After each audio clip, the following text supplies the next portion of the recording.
I'm getting like emotional and all, but like literally like I know what real love is. So when other people say they're in love and they have the audacity to cheat on them, like that's not love. Like just love each other. But let me tell you, I like you a lot, babe. Hi guys, my name is Loni, and if you're new to my channel, make sure you go down there and click the red subscribe button. Also click the blue bell so you're notified every time I post a video. Make sure you like, comment, share, and also follow me on Instagram because that's where like I ask like all my like questions. So like if I'm doing like a video like I am today at Chit-Chat, get ready with me, like I'll ask like topics on my Instagram, like I'll do a little poll and everything. So make sure you go follow me on Instagram, link will be in the description, and let's get started.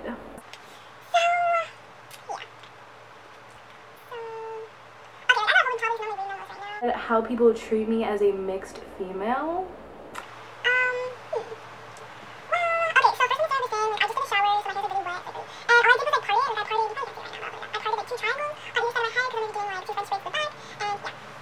So, how I'm treated as a mixed girl. Well, first off, let me tell you what I'm mixed with. I am black, white, and Asian. The specific Asian I am is Filipino. I'm not sure like my black side or my white side. I just know Asian-wise, I am Filipino. So, and I would say like Filipinos are like more of like the darker type of Asians. Because usually you see like Japanese or like Chinese, they have like more fair skin. Not to say like all Filipinos like have like really dark skin, but like majority of it is like darker skinned. So that's why like I'm pretty like brown. Like I'm not your typical like black and white mix. You know, shout out to my Blasians. I'm not your typical like just black and white mix. So yeah, I came out a little darker than like, I don't know, like the average mixed girl. I'm really interested in like the whole like psychology and like sociology and like all of those to do with like people and stuff, because I think people are so fascinating and interesting. So it's like, it's really cool to see like the major difference between the two. I'm not saying like it's like set in stone that like every like black and white family is like so different, like no, like not at all, like, but it's really cool to see the difference in my family. So yeah, but the way I get treated pretty good. Like, I mean, sometimes I'm too black for my white friends and too white for my black friends, but you're not always gonna like find like someone that's exactly like you unless you have like a twin or like a best friend like me. Like my best friend's exactly like me, like exactly. Like that's crazy. But I don't know, I get treated pretty good.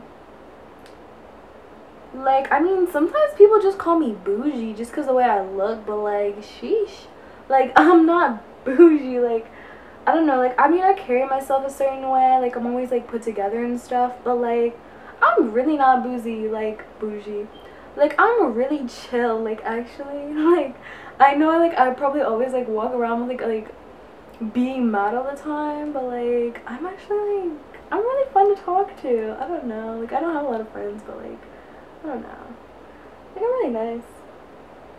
I mean, I know a lot of people.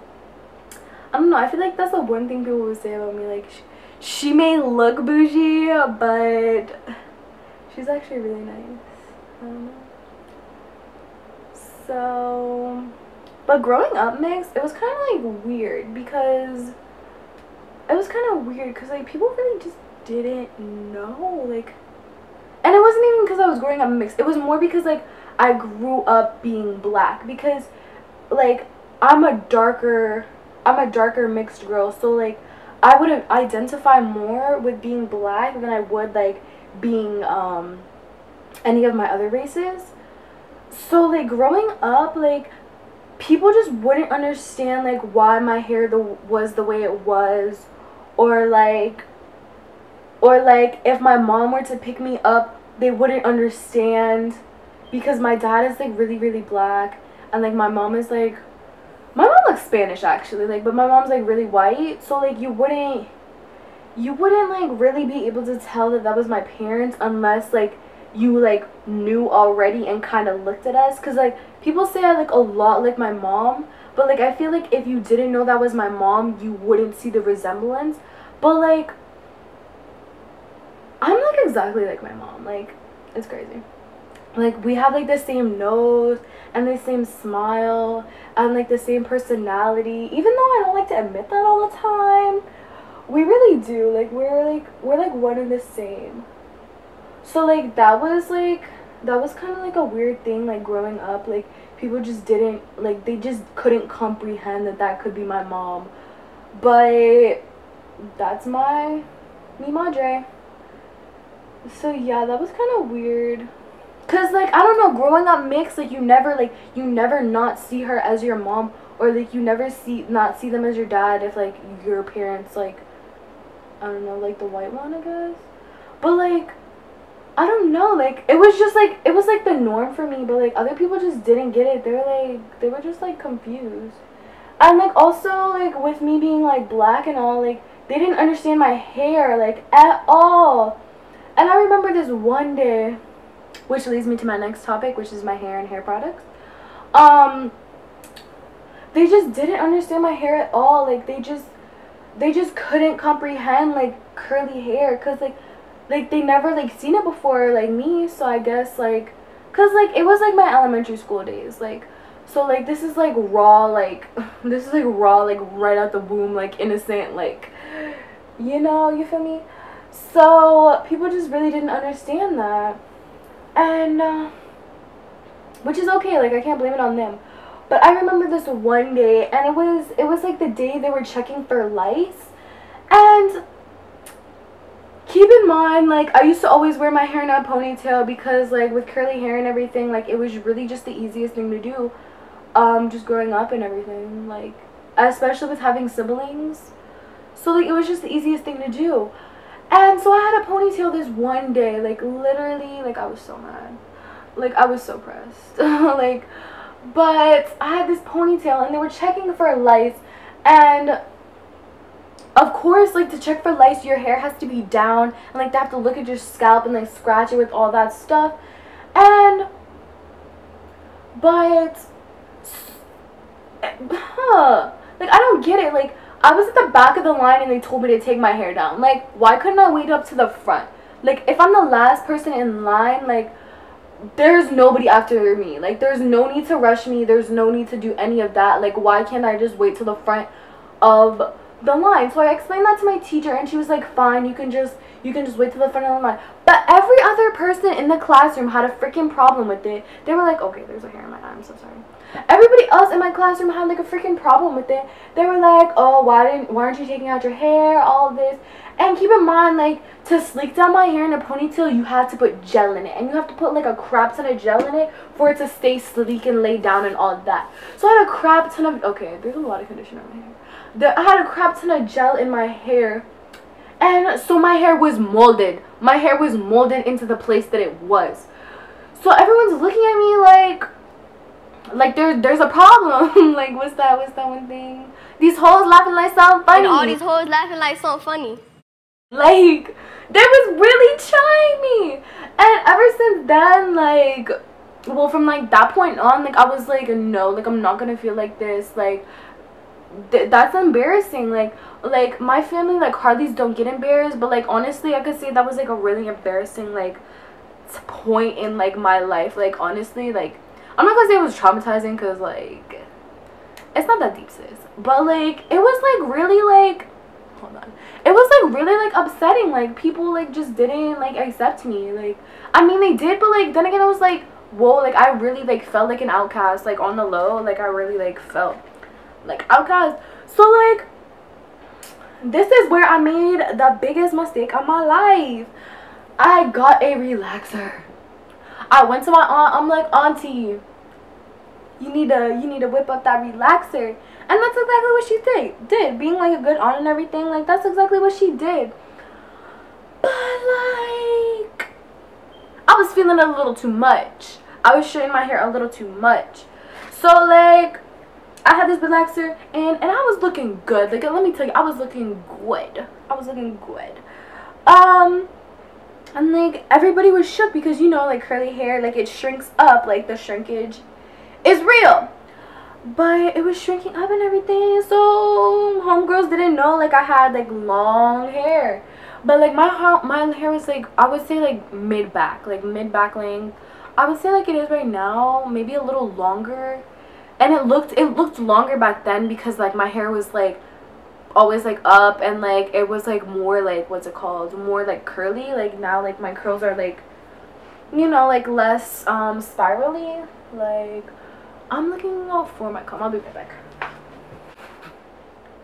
So back then my hair was like a lot less curly. I mean a lot more curly. So like it was like noticeable that my hair was like long. So yeah, I was really feeling myself. Okay, I'm using a pen right now. Don't get on me. I just don't have a rat tail comb.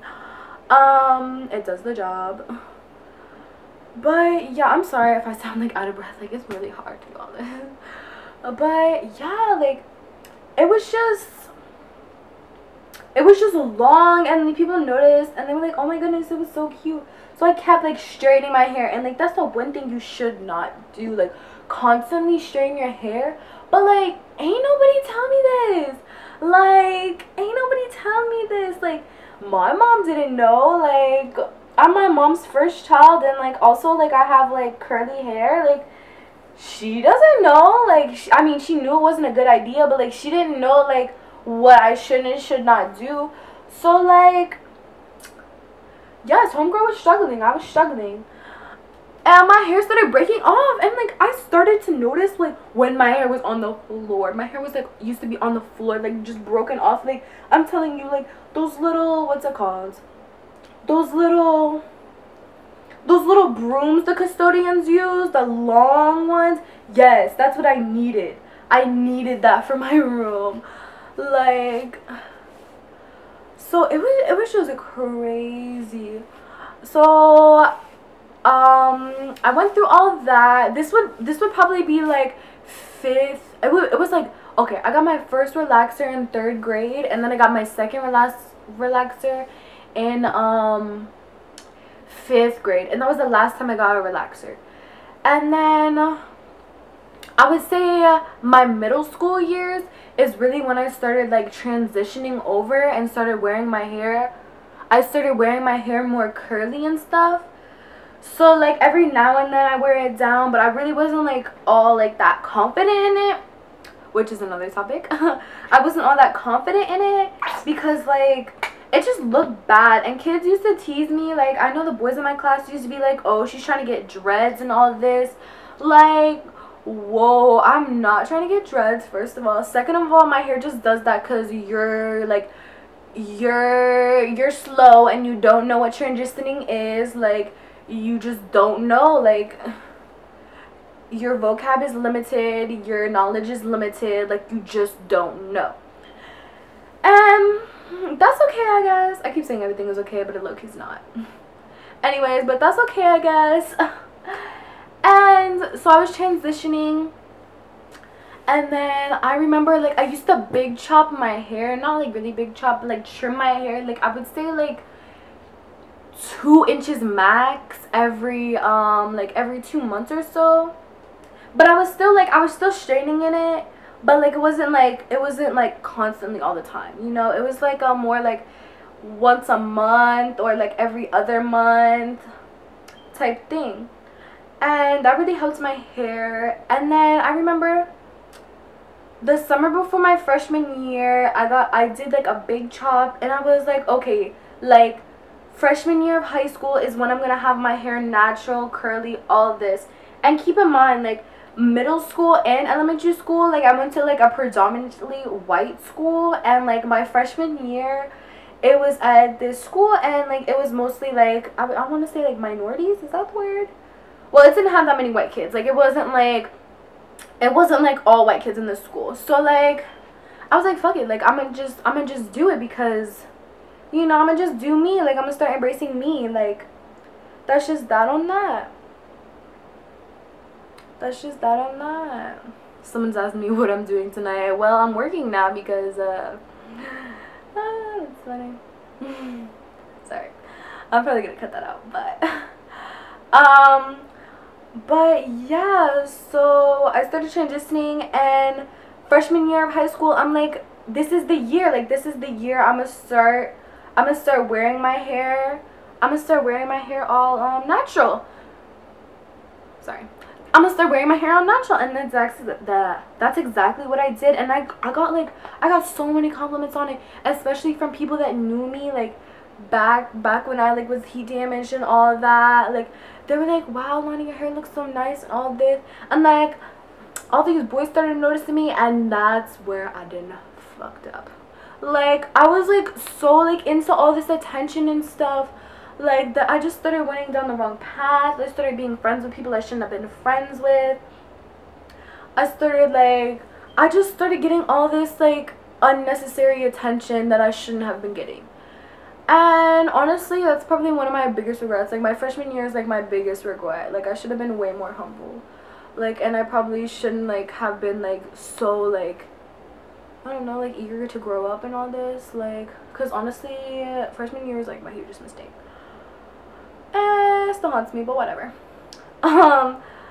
But yeah, like I really messed up my freshman year. Like I let it get to my head. I started making all these bad decisions, started being friends with people I shouldn't have been, and whatever.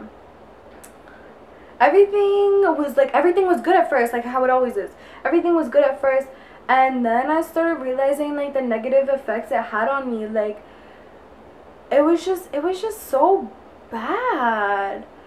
And then next topic. Then I found basketball. That's crazy how it all just flows together. I love it. The next topic was basketball. Like honestly, I've always done a sport. Like I've always done a sport, but this is my first year doing basketball. Not this year, but like my freshman year was my first year doing basketball. And to be honest, the only reason why I started playing was because of my ex.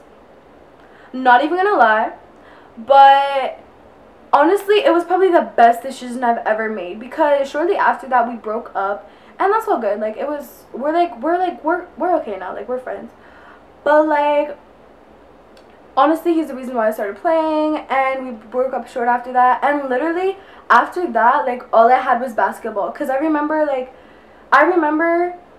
as soon as we broke up, like I lost all my friends, like all this bad stuff started happening to me, and literally the only thing I had was basketball. And I'm so grateful for like all the things like basketball has done for me. Like it was just I don't even know how to explain. Okay, sorry my camera cut off, so it's probably at a different angle. But I'm so thankful for basketball and all the things it's done for me and all the amazing people I have met through it. Like I probably could, I'm not gonna sound like over dramatic or anything, but like without basketball, I don't think like my life would have been as good as it is. Cause like I told you, like a whole bunch of bad stuff started happening to me like my freshman year. It was just bad. But one of my teammates, like her name is Georgia. I don't think when she told me this she would have had such a big impact on me. But honestly, this girl changed my life, and it was literally with just one sentence. Like I will always remember her like for the rest of my life. Like I'm probably gonna tell my children this story too. Like honestly, she changed my life. And her sentence, her statement, her quote, like, oh my goodness. It was, "It's okay to be alone, Loni." And after that, I started noticing, like, it's okay to be alone. Like, I do not need a boyfriend. Like, I do not need friends. Like, I'm not saying, like, I, like, secluded myself because I still have my best friend. But, like, you literally do not need a whole bunch of people, like, reassuring you that you're, like, wanted or needed or, like, you're known. Like, you really do not, like, she really taught me that I only need 4 quarters rather than 100 pennies. Like, seriously, like, I'm, like, if you're going through something, really, just find you, like, 4 quarters. You do not need all 100 pennies. Like, it's, like, so unnecessary. Like, you really don't need it. But I'm just so grateful for basketball, and I'm so grateful for her, and I'm so grateful for my coach now, because literally I was going through something. I swear, like, I'm always going through something, but like I was going through something, and he was really just there for me, and I love him so much. Like, he's so passionate about basketball and like his girls and everything. Like, he's honestly probably one of the most like passionate coaches I've ever had, and that's why like I respect and love him so much. Like, and he doesn't just care about like the game, and he doesn't care just about like basketball and all that. Like, he cares about his girls. He cares about like where they're going, and he literally tells us all the time. He's like, I could be coaching at like the college level, but I feel like I would have a bigger impact.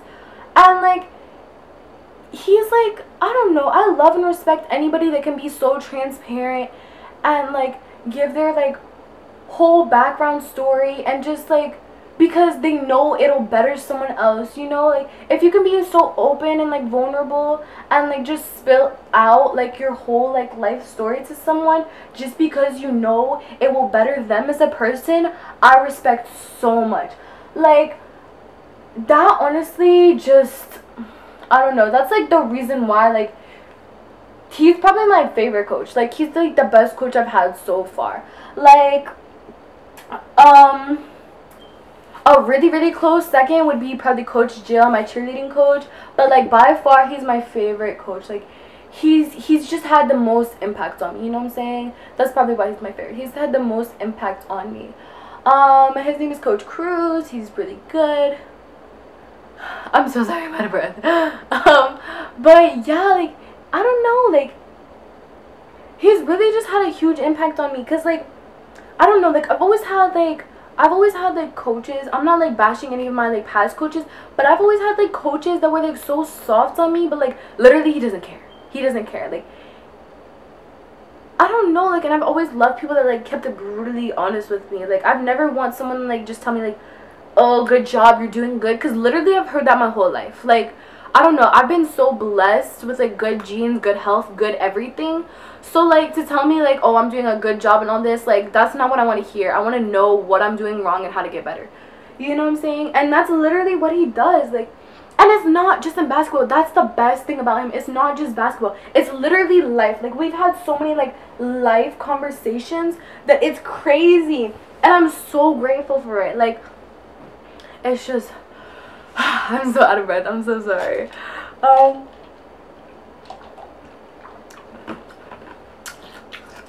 Sorry. But like, I'm so grateful. Like, everything, like I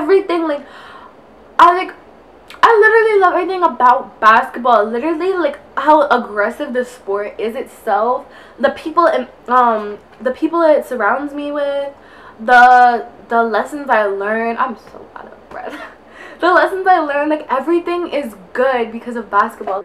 Basketball just makes me like all around like a better person. Like it makes me all around just a better person. Like, and I'm so grateful for it. I'm so grateful. Like, literally, like, I'm so grateful. Like, I don't think people understand, like, basketball literally, like, I'm not gonna say it like it saved my life, because like literally there was nothing like traumatic like that would probably end my life, but like, it honestly, it really just, I would say like saved my life. Like, and I don't know, like, I'm just very grateful, and like, I owe a lot to the sport. Okay, but the next topic is boys, and you do not need a boyfriend, sis. I'm telling you, like, they're boyfriend, girlfriend, like, you do not need to be in a relationship, like, especially at a young age. And I know my parents told me this all the time, but like, I wish someone like my age would have told me this, because like I probably would have listened more. But you do not need a relationship. Let me tell you, I have been doing so much better like being single than I've ever done like while being in a relationship. Like there was a point in my life where, like, what was it called? I was working 2 jobs, you know, I was getting straight A's. Like, now I'm dueling roles, still working, I'm playing basketball. Like, I would say, and YouTube, like, I feel like I have a lot going for myself, and I probably wouldn't have all of this if I was trying to put all my time and energy into a relationship. And literally, honestly, I'm so sorry. Relationships last longer when there is no title. Let me say that again. Relationships last longer, way longer, when there is no title. So honestly, if you want to be all like lovey-dovey with someone, or like you really need someone, don't get a boyfriend. Do not post this boyfriend everywhere. Literally just get you a friend, and you could do ever and anything with this friend. You know, you can literally consider them as a boyfriend, but don't make it official, because I feel like when you make it official, like, everybody is in the mix, everybody has something to say, and it's literally just better if you just keep it on the low. Like, honestly, just find someone to vibe with. Honestly, like, that'd be the best thing. I'm not saying like just mess around with somebody and just call them your friend when you know you're like friends with benefits, but I'm saying like find you someone you can vibe with. Honestly, like, and like to other people, don't claim them. Like, to you and that person, like, you can be like freaking Romeo and Juliet, freaking Beyonce and Jay-Z. Like, you can literally be married. You can be married. But other people don't need to know about it. Like, you can literally just tell everyone like, oh, he's just a friend. He's just a friend. But like deep down, you know, like that's like your future husband or whatever. Like, just, I don't know. I would say keep it to yourself, because people always have something to say about relationships. And I swear, like, especially after the relationship is done with, like, people always tell you stuff like you didn't know, and like you just wait like after. And honestly, the way that I am is I'd rather not know. Like, if someone's cheating on me, I'd rather not know. And that probably sounds so stupid to some people, but like, that's just how I am. And like, the people I've loved and the people I do love still to this day, because you never lose love for someone. Like, you just find someone to love more than them, or you love someone else more than you love them. But if you really love somebody, you never stop loving them. But like, the people I love, people will probably never understand why I love them so. Like they may seem like the freaking devil's child to most people, but to me, like, they're literally an angel sent from above. Like, it makes no sense. But like, people will never understand why you love someone the way you do. So like, why even let them know and get into your business like that? Like, there's no need to, because all this bad stuff start happening. Like, just keep that on the low. Like, just have someone you can vibe with, have someone you can love on the low. Like, not everyone has to know. Like, you could honestly spend every single day together and literally nobody has to know. And literally, guess what the best part is? There is no drama. No one can mess up what you guys have except for you. Like, I don't know, I feel like that's just the best thing about having someone you can just vibe with. Nobody has to know, just you guys, and you can just love each other and all that. Like, I don't know, like, maybe I'm just crazy, because I know some people like need that title to feel like reassured, but like, at the end of the day, you guys can be exclusive, just not everybody has to know. Like, when people ask you if you're dating someone, say yes, of course, or just be like, no, but like, I don't want you. Like, just, but make it known, like, you're not open for everybody. Like, you know what I'm saying? Like, you know what I'm saying?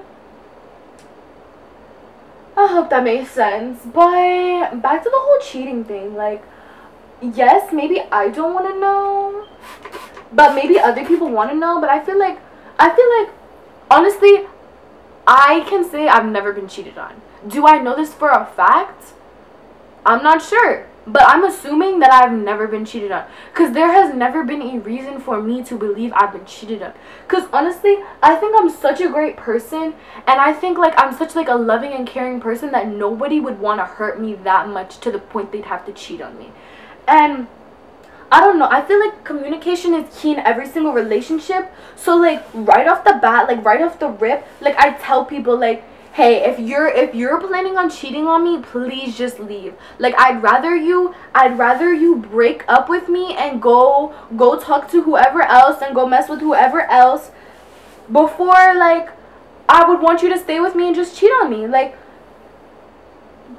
I don't need you. Like, you're a wanted thing. You're not a needed thing. Like, and you're not even a thing. That probably sounds bad, but like, you know what I mean. Like, you're not needed, you're wanted.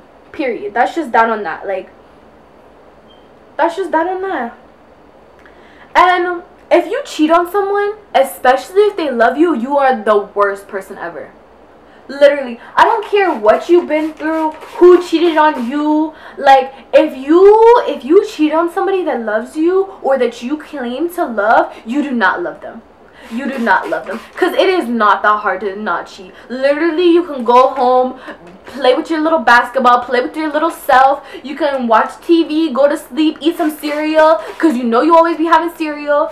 Like, literally, you can do every and anything else but cheat. So cheating, there's literally no excuse for cheating. Like, it doesn't matter. Like, even if you were like, say, like you were at a club and you accidentally cheated, you don't accidentally cheat. You put yourself in that situation. Like, if you knew there was gonna be hecka hoes there that you would find attractive, you probably shouldn't have gone. You probably shouldn't have. Like, and I don't know, this is crazy to me. Like, honestly, like, I know so many people that have been cheated on or that cheat, and it's crazy. It's crazy. Like, why even be in a relationship if you're gonna cheat? Why? Like, there's like no reason to. And I'm so sorry if you can hear my fan, and I'm so sorry if you can hear me huffing and puffing, but it is hot. It is hot. I'm hot. But like, there's no need to cheat. Literally, just break up. And if you want to cheat, if you want to go mess with other girls, but you still, or other boys, and you still want to be in that relationship, literally let your significant other know. Literally, because some people, wow, they're really down with like sharing. They're really down with like community dick and community pussy. Like, I'm sorry, that was probably like very like explicit, but like, seriously, some people are down with that. So like, if you're in that type of relationship, good for you. At least you know what's up. At least you're not getting cheated on. Like, literally, good for you. What is it called? Like a monogamistic relationship, where like you're not in a monogamistic relationship. Like, good for you, because you know what's up and you had enough balls to communicate with your partner. Like, this is what I want for myself. Are you down, or are you down?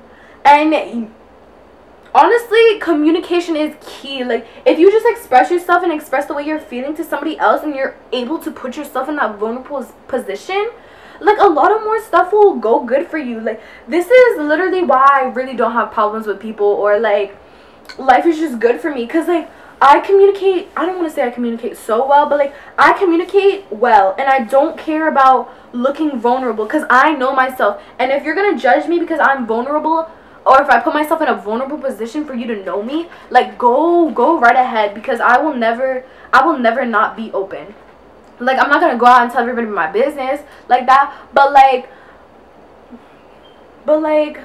I don't know, like, if you ask me a question, like, not even that. It's more like putting yourself in a vulnerable emotional state. Like, allowing someone to know you're sad, or allowing someone to know that it bothers you. Like, that's what I mean by putting yourself in a vulnerable position with your partner. Like, you're allowing them to know what's up, what's wrong, you don't like this, you don't like that. And I feel like that would just work a lot more than just bottling everything up and like not talking about it. Like, I'm so sorry, I'm feeling myself a little bit. But like, it's a lot better than like just bottling everything up and just acting as if everything's okay. Like, no, it's not. But I'm not saying, dang, this is really flowing good. But I'm not saying, this is the next topic, telling someone I love you in the first month.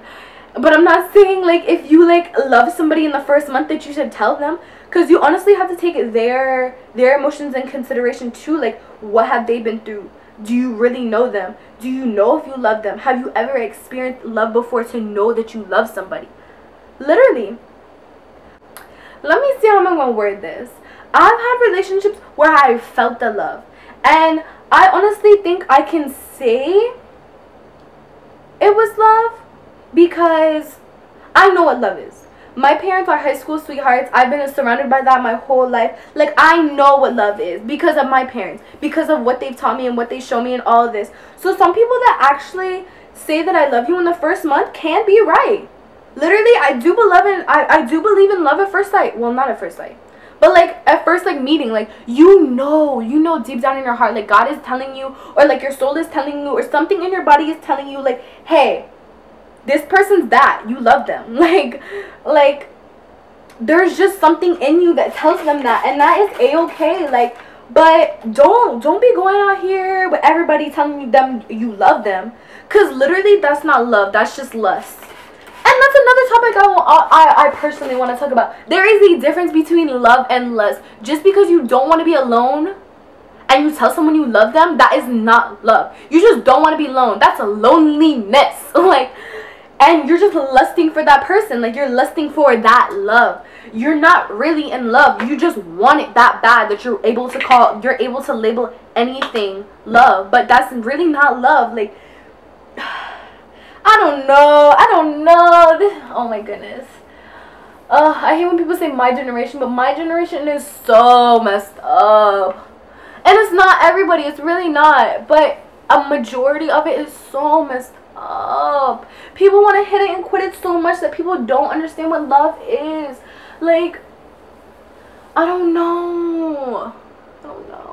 Literally, and I can't, like, I'm literally like a hopeless romantic, because not only are my parents like high school sweethearts, but like my grandparents are still together, and they've been together for like, I don't know, like 60 years. I don't know how old they are. I'm sorry, I know they're like, I don't know, but they've been together for the longest. Like, straight out the womb, like I've seen both these couples together. I've seen them fight, fuss, love each other to the fullest. Like, I've seen what true love is. True love is loving someone no matter their flaws, no matter their ups and downs. You pick them up, you love them. That's love. I'm so sorry, I cut off again, but you literally, this love, like, you just love them. You love being around them. Literally, my dad loves my mom. What's it called? And my mom loves my dad. Like, my mom's in Las Vegas right now with her parents, and he literally was banging on drums, because we have a little drum set for my little sister, and because he doesn't know what to do with himself without my mom. Like, he literally chased my mom around the house. Like, he literally just loves my mom so much. And literally, like, my mom always tells me about my dad. Like, she can't stop talking about him. They, like, I'm getting, like, emotional and all, but, like, literally, like, I know what real love is. So when other people say they're in love and they have the audacity to cheat on them, like, that's not love. Like, just love each other. Oh my goodness, I'm crying. I don't know why I'm crying, but, like, I don't know. It's such an emotional topic for me. Like, people really just don't know what love is, and it's so sad. And you can't really blame people for not knowing what love is. And those that do cheat, and you're their partner and they're cheating on you, you might wanna check them. You might wanna check their family. Like, what are they being brought up with? Like, did they lose someone? Do they not have their parents in their life? Like, what's going on to the point they would cheat, or like why they feel the way they do, or why they box up all their emotions? Like, you have to know your person. Like, know them enough, like your backhand. And most of the people don't know their backhand. Like, you don't know how many lines you have on your palm right now, do you? Unless you're like really into that. But like, I don't know, like, you really gotta know somebody. Like, you really gotta know them, their like person, like their family. Like, you have to know everything about this person. Like, I'm not saying like every like dark secret, but like, you need to know a lot about their person and their upbringing to know who they are as a person. Like, that's just that on that. Like, you need to know who they are as a person. You need to know how they were brought up to know how to treat them. Cause say, for example, say his mom left his dad. And he grows up in a single household where his dad is raising everybody, whatever. Like, there's no woman in that house. He's gonna grow up, or she's gonna grow up thinking like, hey, like, people are just gonna leave me. Like, I don't want like any emotional attachment. I'm not saying this goes for everybody, because really, like, if you know your family tree and you don't like it, you can change. But I'm saying for majority of people, monkey see, monkey do. Like, the way you were brought up is 9 times out of 10 how you are going to be in your life, unless you want something completely different. And like, you must know that as a person to be able to love another person. Like, you gotta know them through thick and thin. You gotta love them no matter what. Like, you gotta love them even if they have their trust issues. Why do they have trust issues? You need to know the why behind everything in order to have a more successful relationship. You need to know why everything. Like, why must they sleep with 3 blankets? Like, why? Like, did they just grow up in a cold house when they were younger? I don't know, like stuff like that. Like, you need to know, like, you need to know them to love them accordingly. That's what I mean. Like, you need to know them, like, you know, like, if they have like abandonment issues, they need constant reassurance that you love them. Like, you just need to know, like, what and why your person is the person they, he, her, she is. Like, you need to know that in order to love them accordingly and have a more successful relationship. And the only way you can learn this is by communicating with them. You must talk to them. Okay, I didn't know what this turned out like this, but like, dang. And I'm not even done, like, I don't know, like, it was really just a get ready with me and my hair, but okay, my camera cut off again, so maybe it's time to just wrap up this video. Thank you so much for like watching. If you made it this far into the video, thank you. And yeah, have a great day, everybody. And make sure you just love people and talk to people and experience new things. Okay, make sure you like, comment, and subscribe. Shawty made that ass clap, she don't need no applause. High fashion, like go, y'all.